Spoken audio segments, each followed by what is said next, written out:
trusted news source, ABC6 News at Noon.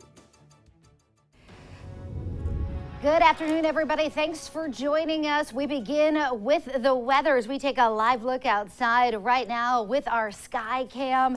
It is chilly out there, and all eyes are on the forecast for this week with the potential of a big storm coming up this weekend. Chelsea's in the Weather Center with more. Chelsea? Hey, Doreen. Yeah, we are very chilly outside right now. We're seeing temperatures that are in the low to mid 20s. Basically, where we started the day is where we're ending the day. We're in that mid to upper 20s range in the Providence area, low 20s in Smithfield, mid 20s in Westerly, 25 in Newport right now. Cooler than average and way below where we were yesterday at this time, running about 15 degrees cooler than the 40s we experienced yesterday. So that alone is something to talk about, this cold blast of air with clear conditions outside this evening. Temps are going to dip down into the single digits by tomorrow morning, and tomorrow is going to be a day very similar to today. You'll see by 9 p.m. down into the teens. Highs tomorrow also in the mid to upper 20s with sunshine, but all anyone is talking about is the snowstorm potential for this weekend. The confidence continues to build in a significant snow event. There are many models dropping a foot of snow across southern New England in many locations.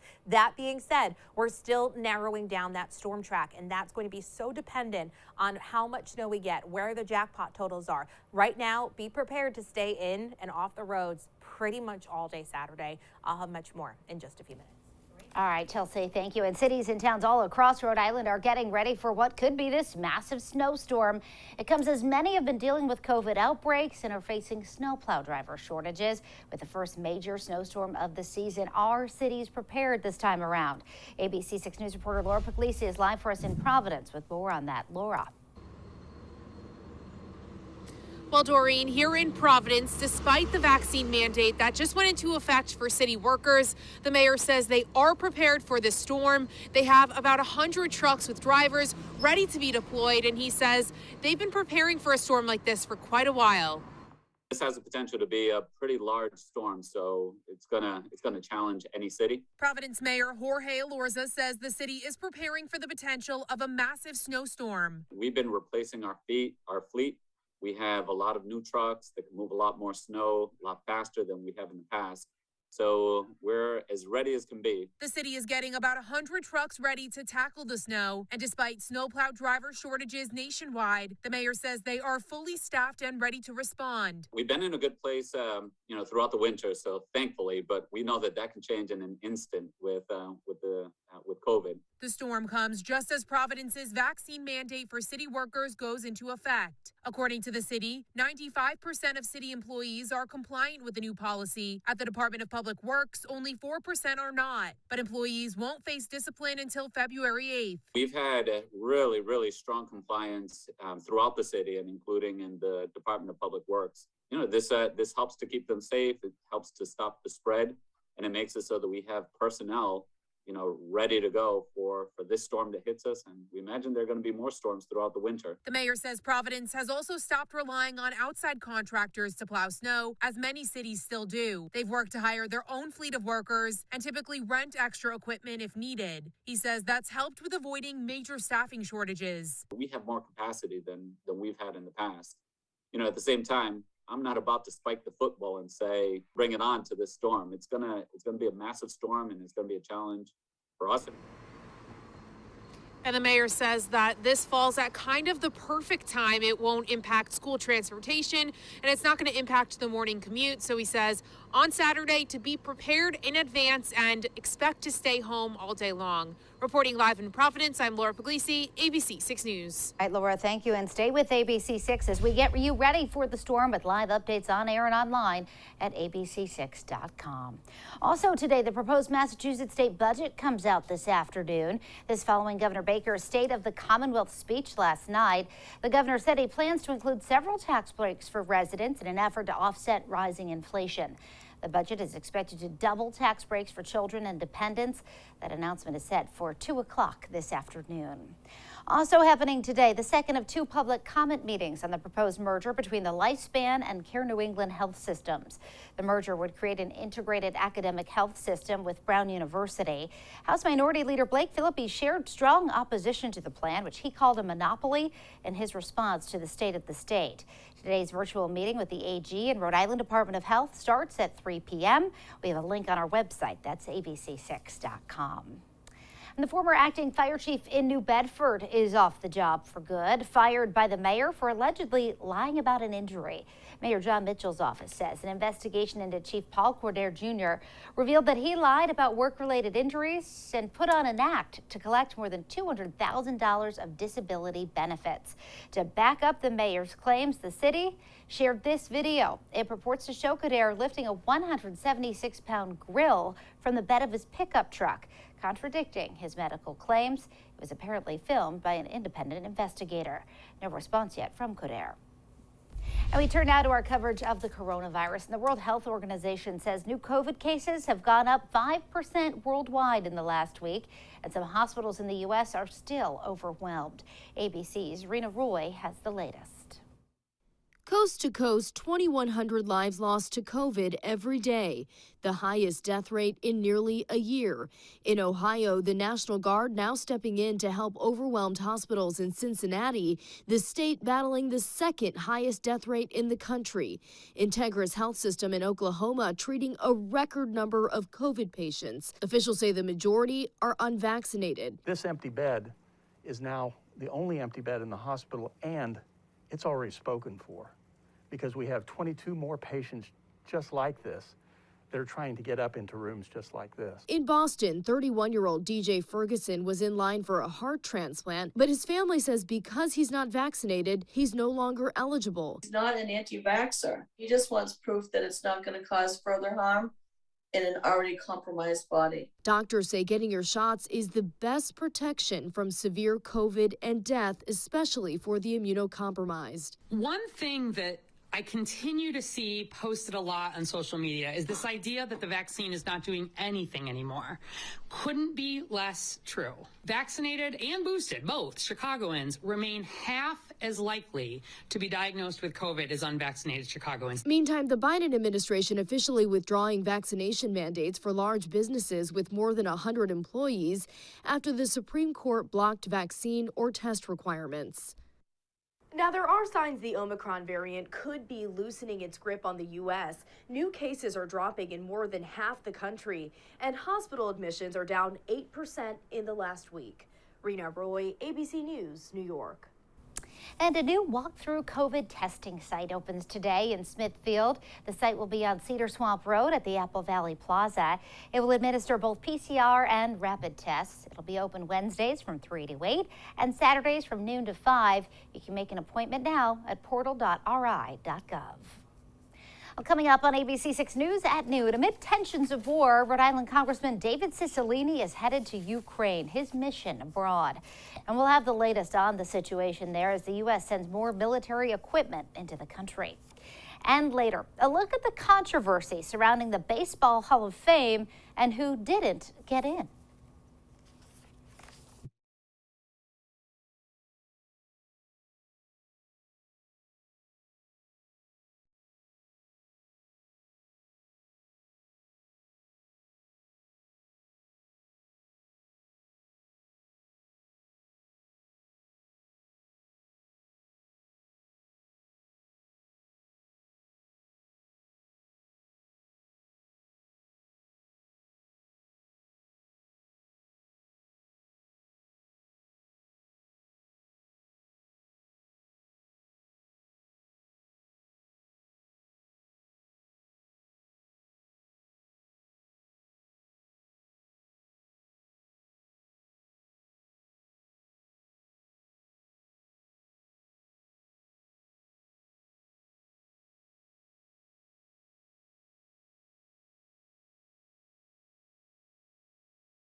Rhode Island Congressman David Cicilline is headed to the Ukraine. He's part of a congressional delegation from the House Foreign Affairs Committee that left the U.S. yesterday.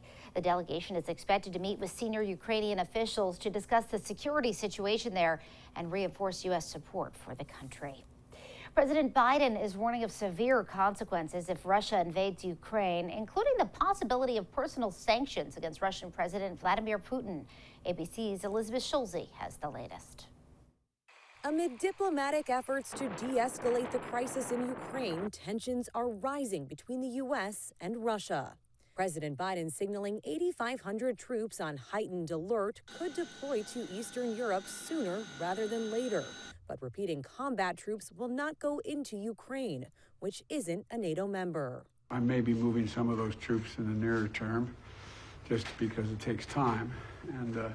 And again, it's not provocative. President Biden's also not ruling out personal sanctions against Russian President Putin if he orders an invasion of Ukraine. The Kremlin insists that won't happen, but new images show the Russian military conducting drills that include infantry units in the region. Ukraine's foreign minister tells ABC News the 100,000 Russian troops at the Ukrainian border are not enough for a full-scale invasion. We currently see is a scenario of destabilization of Ukraine. And that scenario is certainly imminent. It's already taking place. The U.S. and NATO allies aren't taking chances, sending more anti-tank missiles, rockets, grenade launchers, and ammunition to Ukraine. The Ukrainians are ready and capable of defending their country. Meantime, diplomatic talks are underway in Paris between Germany, France, Russia, and Ukraine, part of a broader attempt to diffuse the tensions. Different allies are contributing in different ways in a way that is mutually reinforcing. The Kremlin says it's still awaiting a written response from the U.S. to its security demands. Secretary of State Antony Blinken has said that response could come this week. Elizabeth Schulze, ABC News, Washington. Well, still ahead, Oreo keeping it cool with a new line of treats just for ice cream lovers. And another new entry in the spiked beverage biz, Simply Lemonade's boozy offering for this summer.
In consumer news, Samsung is set to unveil its next generation Galaxy S devices.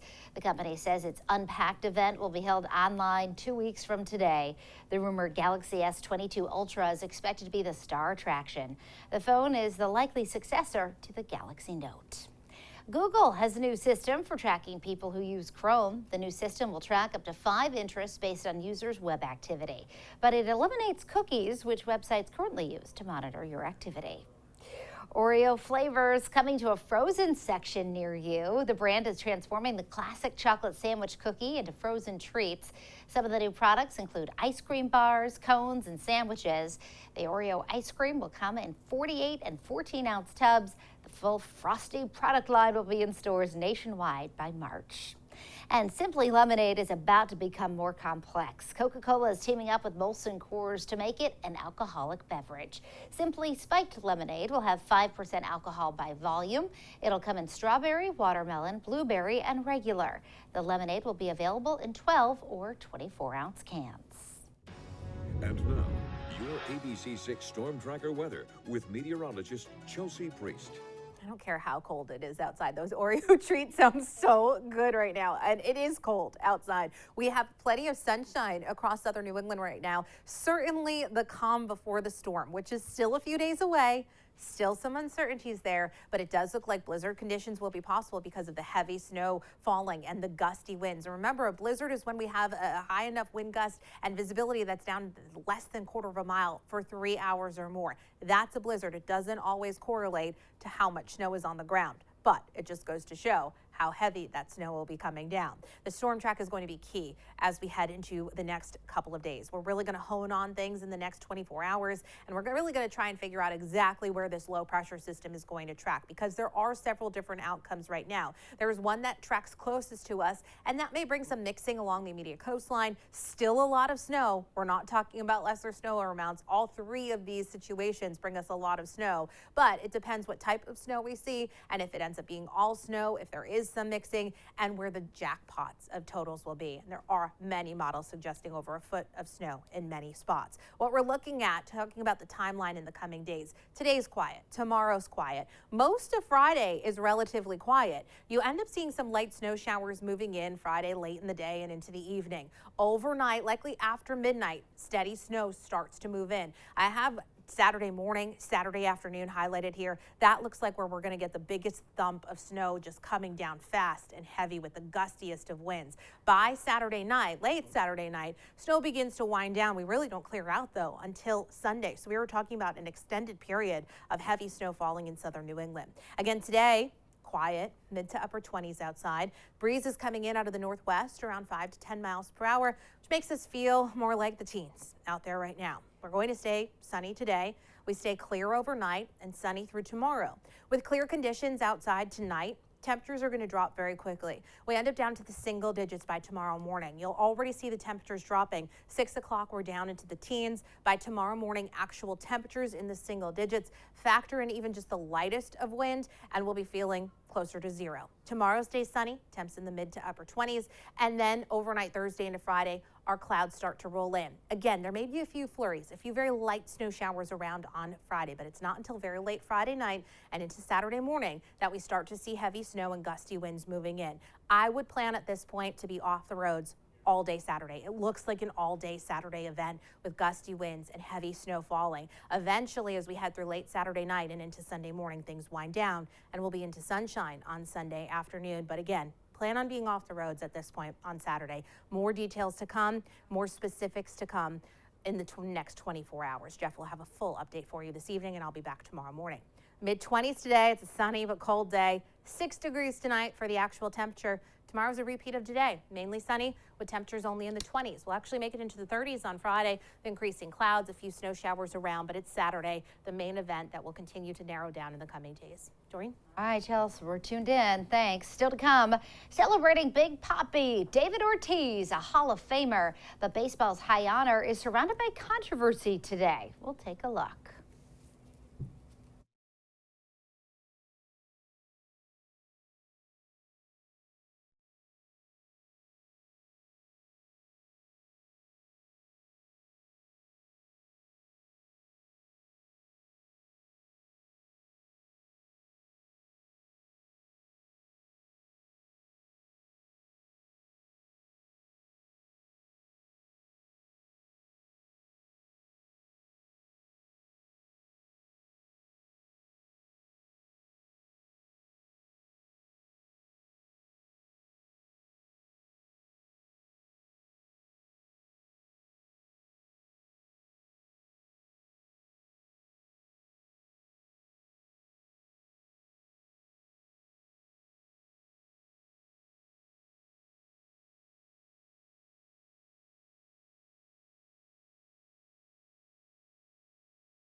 The Hall call officially came for Big Papi David Ortiz last night. He was the only candidate elected by the baseball writers, getting just shy of 78% of the vote. 75% was needed to get in. The former Red Sox slugger had a big crowd to celebrate with him, including former Sox ace Pedro Martinez. But that Hall vote is surrounded with controversy today, as some of the biggest names in the sport have once again fallen short of receiving the prestigious title of Hall of Famer, amid lingering questions about their past. ABC's Andrew Dimbert has more. This morning, some of the biggest stars to ever play baseball have been denied one of the game's highest honors. Barry Bonds, Roger Clemens, and Sammy Sosa all falling short of the votes needed to enter the Hall of Fame in their final year of eligibility. All three with ties to what's known as baseball's steroids era. All-time great players, not great personalities, and the fact that they were tied to performance-enhancing drugs like they were ultimately wrote them a ticket off of the ballot for the 10th time. On paper, the three look like shoo-ins. Sosa is one of the few men in the game's history to hit more than 600 home runs. Clemens ranks in the top 10 all-time for wins by a pitcher and won 7 Cy Young Awards. And Barry Bonds is the all-time record holder for home runs with 762. But despite their record achievements, they've all been accused of using performance-enhancing drugs, something all three deny. Clemens even told Congress he never used drugs. I have never taken steroids or HGH. Clemens reacting to last night's announcement, writing, "I didn't play baseball to get in the Hall of Fame. Only one former player was selected last night." Yes! Red Sox slugger David Ortiz, known as Big Papi, elected to the Hall in his first year of eligibility. His charisma and batting prowess were on full display as he led the Red Sox to a World Series victory in 2013, just months after the Boston Marathon bombing. And nobody gonna dictate our freedom. Stay strong. The Boston fan favorite tested positive for performance enhancers in 2003, but in 2016, League Commissioner Rob Manfred questioned the validity of those results. David Ortiz got in because he was a great player and a big personality, and that is a winning combination in Hall of Fame voting. Bonds, Sosa, and Clemens could all still technically be elected to the Hall of Fame by a committee that selects overlooked veterans. Andrew Dimbert, ABC News, New York.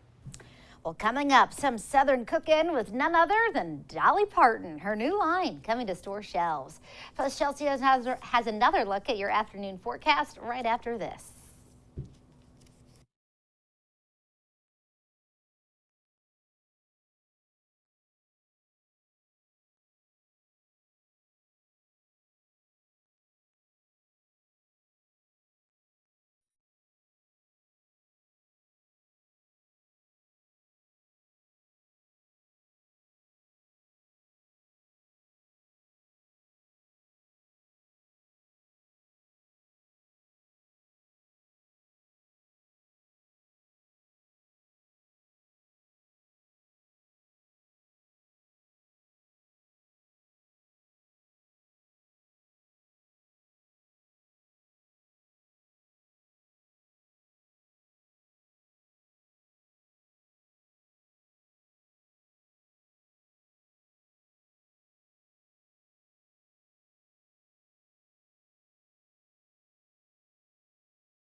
Well, Dolly Parton certainly isn't slowing down. The singer is everywhere these days, isn't she? Now she's launching a line of cake mixes with Duncan Hines. They're called Dolly's Southern Favorites. The available flavors include coconut and banana flavored cake mixes with creamy or chocolate buttercream frosting. Some of Dolly's favorite recipes for the mixes come printed on the back of the box. The mixes will be available this March. I will put one aside for you till after your wedding, Chelsea. That's so unfair, Dolly. I need to talk to you and Megan putting these stories in. Don't you know a girl's on a wedding diet and we can't have Oreo ice cream and Dolly Parton cake? Oh, I love Dolly. We are looking at sunshine and chilly temperatures outside this afternoon. Temps are in the 20s, single digits overnight, 20s tomorrow. Obviously, we're all talking about the major winter storm event for the weekend. Jeff will have a full update for you at 4, 5, 6, and 11, and I'll be back tomorrow morning. Doreen? Thanks. Something tells me a lot of people will be buying cake mix for Saturday. Absolutely. Thanks, Chelsea. And thank you for joining us for the news at noon. The news continues first at 4. Have a great day, everybody.